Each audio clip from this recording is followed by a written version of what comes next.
എൻ്റെ ചേട്ടനാണ് സ്നേഹദൂതുമായി എന്ന് പറഞ്ഞ ദൂരദർശനിലെ ടെലിഫിലിമിൽ അഭിനയിക്കുന്നത്.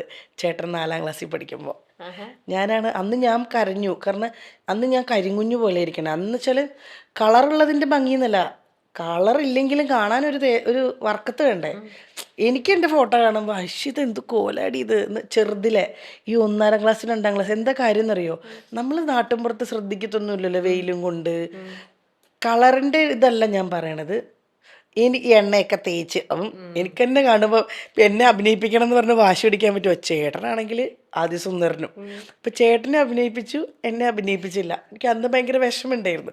പക്ഷെ അന്നേ ആഗ്രഹം അഭിനയം തന്നെയാണ്. ഈ അഭിനയം എന്ന് പറഞ്ഞ മോഹം ഇടുന്നത് എൻ്റെ അച്ഛൻ തന്നെയാണ്. അച്ഛൻ തന്നെയാണ് അത്, അതിനൊരു സാധനം കൊണ്ട് എനിക്ക് മനസ്സിലിട്ടായിരുന്നു. അമ്മയ്ക്ക് ഓക്കെ എന്നേ ഉണ്ടായിരുന്നുള്ളൂ. അച്ഛനാണ് ശരിക്കും ഞാൻ അഭിനയിക്കണം എന്നൊക്കെ വലിയ ആഗ്രഹം ഉണ്ടായിരുന്നത്. അപ്പോൾ അതിനുശേഷം വെള്ളിമൂങ്ങ പോസ്റ്റർ അച്ഛൻ എപ്പോഴും പറയും, നിൻ്റെ ഒരു പടം സിനിമ തിയേറ്ററിൽ വന്ന് കണ്ട് ഒരു പോസ്റ്ററിൽ നിൻ്റെ ഫോട്ടോയൊക്കെ വന്നിട്ട് വേണം എനിക്ക് മരിക്കാൻ എന്നിങ്ങനെ പറയുമായിരുന്നു. വെള്ളിമൂങ്ങയുടെ ഷൂട്ട് കിടക്കുമ്പോൾ അച്ഛനുണ്ട്. അച്ഛന് വയ്യെങ്കിലും വെള്ളിമൂങ്ങയുടെ ഷൂട്ടിംഗ് ലൊക്കേഷനിൽ അച്ഛൻ വന്നിട്ടില്ല, റൂമിലുണ്ട് അച്ഛൻ. അപ്പം അച്ഛന് ചെറിയ വയ്യാഴികളുണ്ട്. മാർച്ചിലാണ് വെള്ളിമൂങ്ങയുടെ ഷൂട്ട്. മാർച്ച് 29, 30 അങ്ങനെയായിരുന്നു ഡേറ്റ്. അത് കഴിഞ്ഞാൽ ഏപ്രിലിൽ ഞാൻ ട്രിപ്പിന് പോകുമ്പോൾ അച്ഛനുമായിട്ടാണ് ഖത്തറിൽ പോയത് ഷോയ്ക്ക്. അത് കഴിഞ്ഞ് വന്ന ഉടനെ അച്ഛൻ അഡ്മിറ്റായി, അച്ഛൻ പോയി. അപ്പോൾ ഈ സിനിമ റിലീസാവുന്നത് സെപ്റ്റംബർ 25-നാണ് 2014. 2014 ഞാൻ ആ സിനിമ റിലീസായി ഞാൻ തിയേറ്ററിൽ പോയിരുന്ന് എന്നെ ഫസ്റ്റ് ഷോട്ട് കാണുമ്പം ഞാൻ ആലോചിക്കുന്നത് എൻ്റെ അച്ഛനെയും അമ്മയാണ്. 2 പേരും ആഗ്രഹിച്ചത് നടന്നില്ല.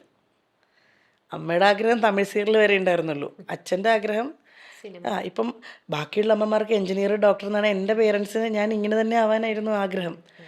അപ്പം ഞാനിങ്ങനെ ആ സിനിമ കണ്ടപ്പോൾ അതിലൊക്കെ വിഷമം വന്നത് 50ാം ദിവസത്തിൽ എൻ്റെ ഫോട്ടോ ഉൾപ്പെടെ പോസ്റ്റർ വന്നു. 50ാം ദിവസത്തിൽ എല്ലാവരുടെ ഫോട്ടോയും വന്നു അതിനകത്ത്. എനിക്ക് ആ പോസ്റ്റർ കണ്ടപ്പോഴത്തേക്കിന് എൻ്റെ ദൈവമേ, ഇത് ഞാൻ ആരെ കാണിക്കും, ഞാൻ ആരെയാണ് കാണിക്കേണ്ടത്, എന്ത് ചെയ്യണ്ടേ? ഞാൻ എന്നിട്ട് നിങ്ങൾ പറഞ്ഞ വിശ്വസിച്ചില്ല. ഞാൻ പറഞ്ഞു ഒരു ഫോട്ടോ, ഞാൻ എന്നിട്ട് ഈ പോസ്റ്ററിൻ്റെ ഫോട്ടോ കൊണ്ട് എടുത്തിട്ട്, ഇത് ഒരു പൊട്ടത്തരാണിത്, പക്ഷേ എനിക്കൊരു സമാധാനത്തിന് അവരുടെ ഫോട്ടോയിൽ കൊണ്ടുവന്ന് ദേ വെച്ചാൽ പോസ്റ്റർ വന്നിട്ടുണ്ട്, എനിക്കതല്ലേ പറയാൻ പറ്റുള്ളൂ. പിന്നെ അവരുണ്ട് എൻ്റെ കൂടെ, അവരെന്നിൽ അവരുടെ എന്നെ കുറച്ച് നല്ലത് പഠിപ്പിച്ചിട്ടുണ്ട്. അതുകൊണ്ട് എനിക്കിപ്പോഴും വേറെ പ്രശ്നങ്ങളൊന്നും ഇല്ലാതെ ഞാൻ പോണേ. അവരുടെ അനുഗ്രഹമുണ്ട്. ഇപ്പം നമ്മൾ പോലെ ഏഞ്ചൽ ഗാർഡിയൻ എന്നൊക്കെ പറയണ പോലെ എൻ്റെ അച്ഛനും അമ്മയും തന്നെയാണ് അത്. അവരുടെ പോയാലും അവര് നമ്മുടെ കൂടെ തന്നെ ഉണ്ട്. നമ്മൾ അങ്ങനെയല്ലേ വിശ്വസിക്കുന്നത്. ഓരോ പ്രശ്നങ്ങളിൽ നിന്നൊക്കെ എന്നെ അങ്ങനെ ഞാൻ രക്ഷപ്പെട്ട് വരാറുണ്ട്.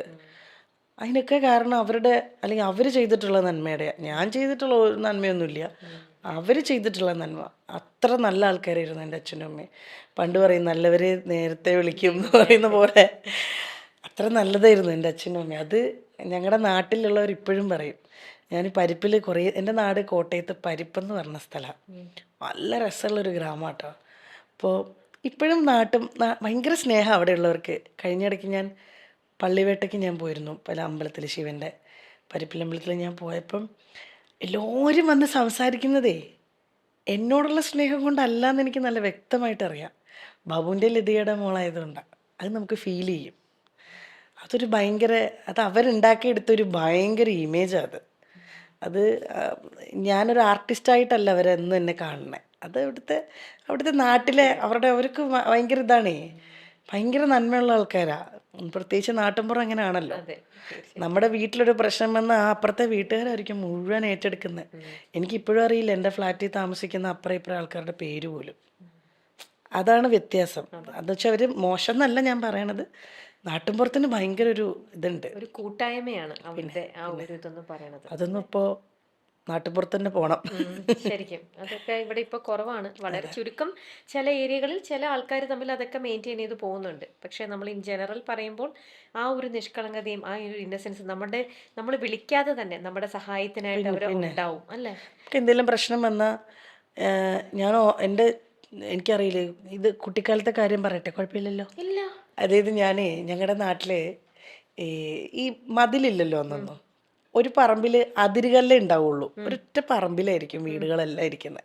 അപ്പം ഞാൻ ഈ പാടില്ലേ, ഇത് ഞാൻ കൊച്ചിലെ വീണതാണ് കരിങ്കല്ലിൽ ഇടിച്ചിട്ട്. അപ്പം ഈ തല പൊട്ടിയിട്ട് അമ്മയല്ല എന്നെ അന്ന് പള്ളി ആശുപത്രി എന്ന് പറയും നമ്മുടെ അവിടെ, ഇപ്പോഴും ഉണ്ട് തുളശ്ശേരി. അപ്പുറത്തെ വീട്ടിലെ ശൈലജ ചേച്ചി എന്നെ എടുത്തുകൊണ്ട് ഹോസ്പിറ്റലിൽ കൊണ്ടുവന്നത്.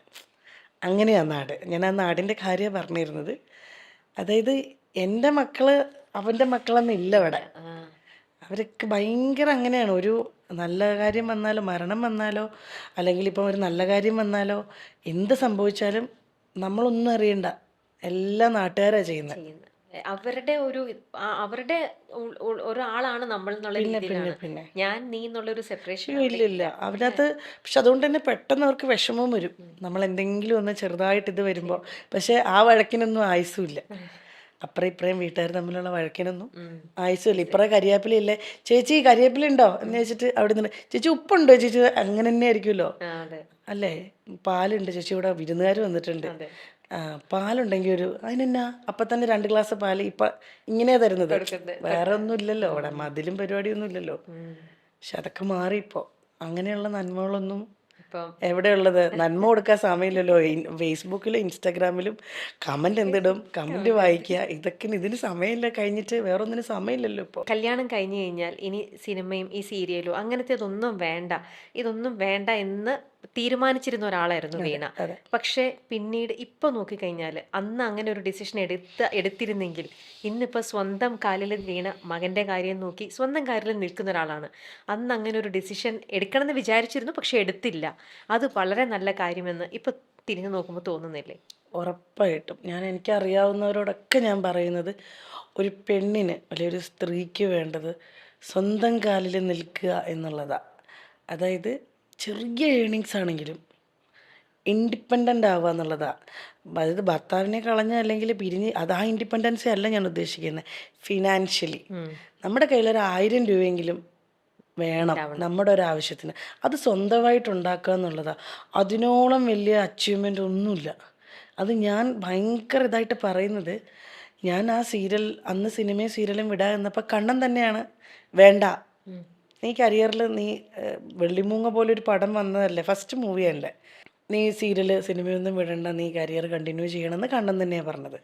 അത് ഭയങ്കര നല്ലൊരു ഡിസിഷനാണ് അന്ന് പുള്ളി എടുത്തത്. കാരണം അതുകൊണ്ടാണ് ഇപ്പം എനിക്കിങ്ങനെ നിന്ന് ഇവിടെ ഇരുന്ന് സംസാരിക്കാൻ പറ്റുന്നത്. ഞാനന്ന് ഇൻഡസ്ട്രി വിട്ടിരുന്നെങ്കിൽ എനിക്ക് ചിന്തിക്കാൻ പറ്റില്ല എൻ്റെ ലൈഫ് എങ്ങനെയായി പോകുന്നു, ചിന്തിക്കാൻ പറ്റില്ല എനിക്ക്.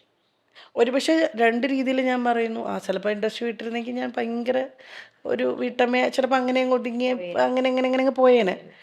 പക്ഷെ അങ്ങനെയും ഹാപ്പി ആയിട്ട് ജീവിക്കുന്നവരുണ്ട്. അവരുടെ അങ്ങനെയും നല്ല രീതി. ഇപ്പം എൻ്റെ ചിറ്റയുടെ മക്കളൊക്കെ അങ്ങനെയാണ്. പക്ഷെ അവർക്ക് ഭയങ്കര ഹാപ്പി ആയിട്ട് നല്ല രീതിയിൽ ഫാമിലി ലൈഫ് കൊണ്ടുപോകുന്നവരുണ്ട്. പക്ഷെ ഞാൻ എപ്പോഴും പറയും, ഇനിയുള്ള തലമുറയെങ്കിലും അത് ആയേ പറ്റൂ. ഒരു വീട്ടിൽ 2 പേർക്കും കൂടെ വരുമാനം ഉണ്ടെങ്കിൽ നല്ലതല്ലേ. ഇനിയിപ്പോൾ അത് വേണം. നാളെ ഒരിക്കൽ എന്തെങ്കിലും ഒരു പ്രശ്നം ഉണ്ടായാൽ തന്നെ ഒരു എമർജൻസി ഒരു 1000 രൂപയെങ്കിലും നമ്മുടെ കയ്യിലെടുക്കാൻ വേണ്ടേ.